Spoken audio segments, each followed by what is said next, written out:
Let's go. Jadi ini adalah sebuah skenario yang ayo kita baca bareng-bareng ya. Seorang pria berusia 31 tahun datang dengan keluhan demam sejak 7 hari yang lalu. Menggigil pada malam hari, lemas, ada mual muntah, tidak buang air besar selama 3 hari, batuk kering ringan. So, kalian pikir, ada demam, udah 7 hari, menggigil, ada gejala gastrointestinal. Hepatitis kah? Demam tifoid kah? Atau penyakit lain? Nyeri di belakang mata disangkal. Biasanya pasien dengan demam dan nyeri di belakang mata ini bisa kita curiga menuju ke diagnosis ke demam berdarah denggi, tapi disangkal. Pasien udah minum obat warung tapi tidak sembuh.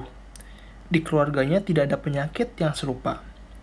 Pasien merupakan pekerja yang bekerja membersihkan sampah selokan. Ini kalian perlu tahu, perlu curiga bahwa bisa saja pasien ini terkena leptospirosis karena pekerjaannya berhubungan dengan air. Ya. Sering makan sembarangan dan jarang cuci tangan.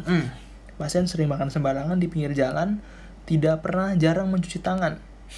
Penyakit yang ditransmisikan melalui fekal oral umumnya demam dan seperti ini itu hepatitis A, demam tifoid. Ya, mungkin kolera ataupun penyakit-penyakit lain nanti kalian bisa lihat gejalanya. Tapi kolera tidak mungkin ataupun disentri tidak mungkin karena pasien ini tidak BAB, bukan diare. Pasien seorang perokok dan kadang minum alkohol. Kemudian demam 39 derajat Celcius, skleranya berwarna putih, mukosa mulut pucat, belum jaundice ataupun tidak jaundice. Lidahnya kotor, tonsilnya tidak membesar, dan ada nyeri tekan perut pada bagian kanan. Bagian kanan, pegang bagian kanan perut kalian, ada appendix di sana. Tapi di tes Riboten negatif berarti tidak ada peritonitis. Swasen dan obturator negatif berarti kemungkinan bukan appendicitis. Serta heban teraba 2 cm di bawah arcus costae. Wah, ini kemungkinan hepatomegali. Apa diagnosis bandingnya? Ayo coba kalian pikirkan. Demam tifoid. Demam ini disebabkan oleh bakteri yang bernama Salmonella typhi dan Paratyphi umumnya. Nah, kalau kalian lihat gambar di bawah, ini adalah salmon, terus ada demam, juga ada rash, disebutnya nanti rose spot. Ya, salah satu gejala yang sangat khas pada demam tifoid. Kalau ini itu si salmonella ini duduk di gallbladder di kantong empedu, menandakan bisa berdiam diri di sana dan pasien yang akan terkena ini bisa menjadi karier yang asimptomatik. Salmonella ini memiliki beberapa antigen yang penting, yaitu ada antigen O yang berada pada dinding sel, antigen H itu flagel ya. Berarti apa ada flagel? Motil. Antigen V yaitu antigen yang berada pada kapsul. Dan transmisinya jelas melalui fekal oral. Oleh sebab itu, ketika dimakan melewati asam lambung dan sampai di usus halus, tepatnya di ileumnya, akan menyerang epitel dari ileum. Setelah masuk lebih dalam lagi, akan bertemu dengan plak Peyer. Plak Peyer ini adalah nodulus limfaticus yang berada di ileum. Nah, di sini ada makrofag, ada neutrofil, ada limfosit, ada sel-sel imun kita, dan pastinya akan berjuang melawan salmonella. Makrofag pasti akan memakan salmonella ini. Tetapi ingat, salmonella ini adalah bakteri intraselular fakultatif. Berarti dia mampu bertahan hidup di dalam sel. Contohnya makrofag. Bukannya mati di dalam makrofag, tetapi dia malah bisa bereplikasi di sana dan memanfaatkan makrofag ini sebagai kendaraan, alat transportasinya untuk menyebar ke tubuh kita. Melalui apa? Yaitu melalui bisa peredaran darah maupun sistem limfatik kita dan sampailah di sistem retikuloendotelial atau dan organ-organ lainnya. Nah, di sini dia akan menyebabkan masalah. Nah, nantinya secara asimptomatik ini bisa menetap di kantung empedu sehingga pasien yang terkenanya akan menjadi karier dan bisa mentransmisikan penyakit ini ke lingkungan sekitarnya. Ini adalah tanda dan gejala klinis dari demam tifoid. Ya, jelas ada demam tinggi dan gigil pada malam hari. Ada mual muntah, ya gejala gastrointestinal bersamaan dengan diare atau konstipasi. Kemudian ada lemas atau malaise, ada juga sakit kepala, nyeri abdomen, ada mialgia juga mungkin ada, tentang lidah kotor, ini lidah kotor, tadi pasiennya di case ada juga, ada batuk kering juga, dan bisa hepatosplenomegali. Kenapa? Tadi kan si salmonella ini tujuannya itu salah satunya ke sistem retikuloendotelial kita. Nah, diarenya yang disebabkan oleh salmonella ini cukup bisa kita nilai khas gitu, berwarna kuning kehijauan, cair, dan bau busuk, disebut diare pesuk. Ya, beda dengan kolera, yaitu seperti stulnya kayak air cucian beras, ataupun disentri yang ada darah ataupun lendir. Nah, masa inkubasinya ini adalah 7-14 hari. Kalau gitu, kita review lagi kasus yang tadi. Keluhannya tadi ada demam, sesuai. Menggigil, jelas ada pada demam tifoid. Lemas, juga ada. Mual, muntah, konstipasi, batuk kering ringan, ada semua. Dan ada demamnya tinggi, lidah kotor, tadi ada. Nyeri tekan perut, ada. Dan ada hepatomegali. Demam tifoid ini memiliki karakteristik khusus pada demamnya. Disebut demam anak tangga atau step ladder fever. Nah, kenapa disebut step ladder fever? Simpelnya ini, ya kalau kalian lihat grafik ini, itu dari hari ke hari, puncak suhunya itu akan meninggi. Ya, puncak suhunya ini akan meninggi, sehingga seperti anak tangga aja, yang makin lama makin naik. Beda dengan demam berdarah denggi. Beda dengan leptospirosis. Demam-demamnya itu memiliki tipenya masing-masing. Nah, umumnya ini suhunya memuncak pada sore hari ataupun pada malam hari umumnya, tapi tidak selalu. Nah, perjalanan penyakitnya ini, pada minggu pertama, pasien akan merasakan demam yang terus naik karena step ladder fever.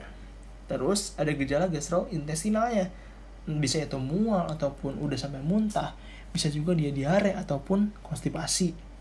Ada nyeri pada abdomennya, tadi pada pasien di case itu nyeri bagian kanan, ada juga nyeri tekan pada abdomennya, bisa terjadi batuk kering, ataupun nyeri kepalanya ini tidak spesifik ya, entah seperti migrain ataupun cluster headache, tapi lebih ke kayak sakit kepalanya itu tumpul di bagian dahinya doang, ataupun sakit kepala yang sulit dideskripsikan oleh pasien.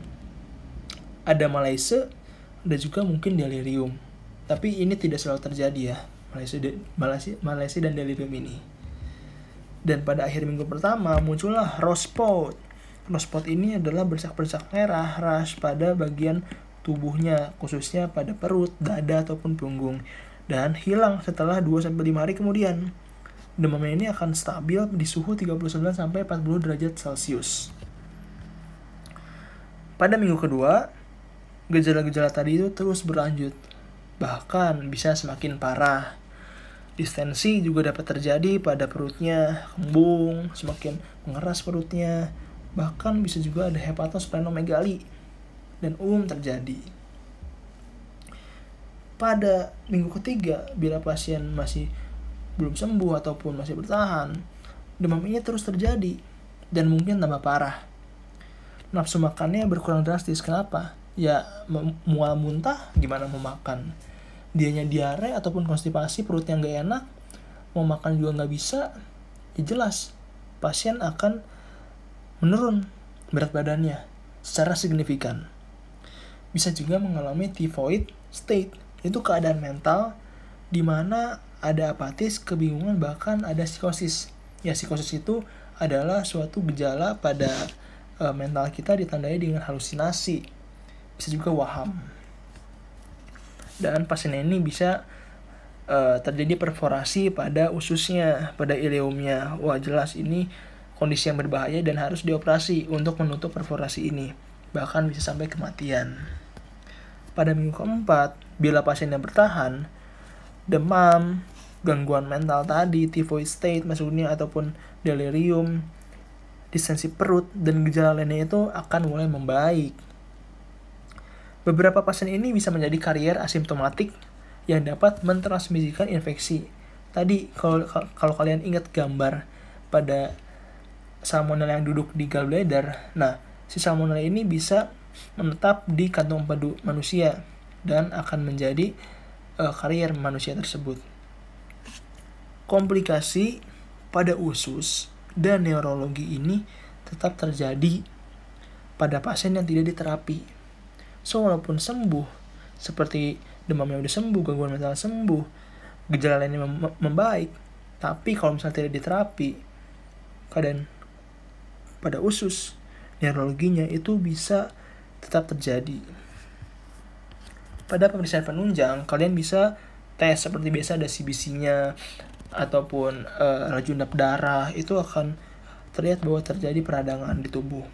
Nah, akan terjadi leukopenia, bisa juga trombositopenia, HB juga bisa menurun. Kenapa? Karena sistem retikuloendotelial kita diserang, limpa diserang, hati diserang, dan ini adalah pabrik-pabrik yang menghasilkan sisa sel darah kita. Bisa juga tes occult fecal blood test, di mana melihat apakah ada darah atau tidak pada fesesnya. Ini untuk melihat apakah pasien tersebut mengalami pendarahan pada ususnya atau tidak. Tes Widal, ini tes aglutinasi antigen antibody, dapat dilakukan pada minggu kedua. Tes Widal ini dilakukan spesifik untuk salmonella, infeksi salmonella. Bisa juga kultur bakteri tapi memakan waktu cukup lama. Bisa juga serologis, tes imunoglobulin kita yang reaktif terhadap antigen salmonella ada atau tidak. Tes Widal ini adalah tes aglutinasi, ya, yang menggunakan serum dari pasien, bukan darah kita secara utuh tapi serumnya aja. Dan ada dua metode tabung, metode slide. Nah, antigen antibody aglutinasinya ini apa aja sih? Kalau misalnya pada salmonella typhi itu adalah reaksi dari O dan H. Ya tadi antigen O, antigen H. Sementara pada paratyphi A dan paratyphi B ini cukup reaksi pada antibodi antigen hanya saja.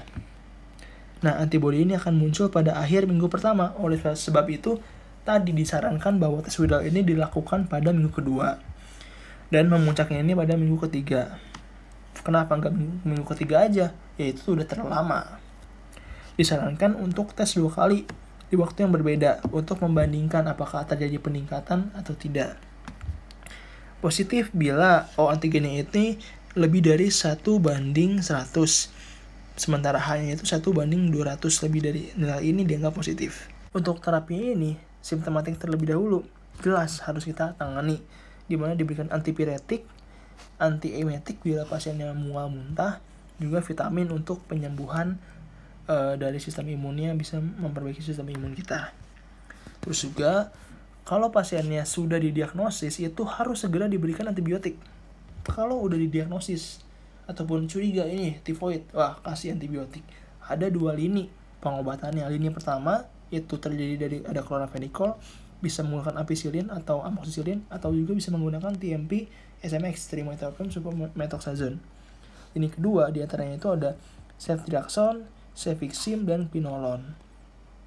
Pasien yang relapse, yang udah relapse sebelumnya pernah demam tifoid, itu diberikan quinolone karena takutnya salmonella ini sudah resisten terhadap antibiotik lini pertama. Ini adalah tabelnya. Kalian ini harus baca, hafalkan dosisnya berapa aja. Nah, tapi yang harus kalian tahu juga dan kelebihan dan kekurangannya ataupun keuntungannya itu apa. Kalau ramphenicol ini mudah didapat. Tapi 14 hari nih makannya. Pasiennya ini selama 14 hari ini harus makan terus-menerus. Dan resiko ketidakpatuhan pasien putus obatnya ini, drop outnya ini besar. Ampicillin atau amoxicillin ini cocok untuk penderita ibu hamil, sehingga tidak berbahaya terhadap janin. TMP SMX juga sama, bahwa ini itu 2 minggu, sama seperti chloramphenicol. Kalau quinolone ini cuma 1 minggu, tapi ini tuh berbahaya bagi anak-anak karena mengganggu pertumbuhan tulang. Cefixime itu cocok untuk anak-anak, dan thiophenicol ini bisa untuk anak dan dewasa. Juga pemberiannya itu selama 5-7 hari aja, seperti itu. Dan terapi yang lainnya itu jelas pasien harus bed rest. Pasien ini lemas, mual, muntah, nggak bisa beraktivitas, jelas lah, nggak boleh olahraga, nggak boleh kerja, nggak boleh belajar dulu. Nah, ini pasiennya harus bed rest. Ya, nutrisi harus tetap ada, baik cairannya maupun dietnya harus tetap ada. Ya, kalau misalnya pasiennya nggak bisa apa-apa, nggak bisa makan, nggak bisa minum, ataupun nggak sadar, harus diapain buat diet nutrisinya? Jelas, infus lah pasiennya tersebut. Nah, dietnya itu harus rendah serat, dan makanannya itu cair seperti bubur atau nasi tim. Kemudian perlahan-lahan kasihlah makan padat kalau udah mendingan. So, komplikasinya itu apa aja? Tadi dijelaskan bahwa salmonella ini menyebar ke organ-organ lain kan, organ-organ lain melalui limfatik maupun melalui peredaran darah yang menumpang di makrofag.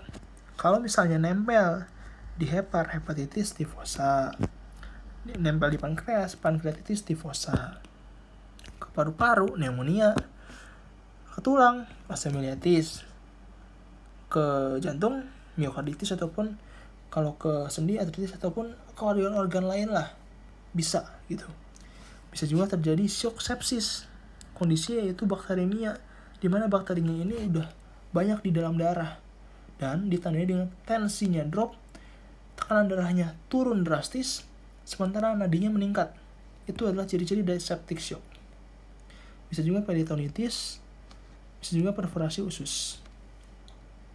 Oke, sekianlah pembahasan dari salmonella yang menyebabkan demam tifoid. Thanks for watching.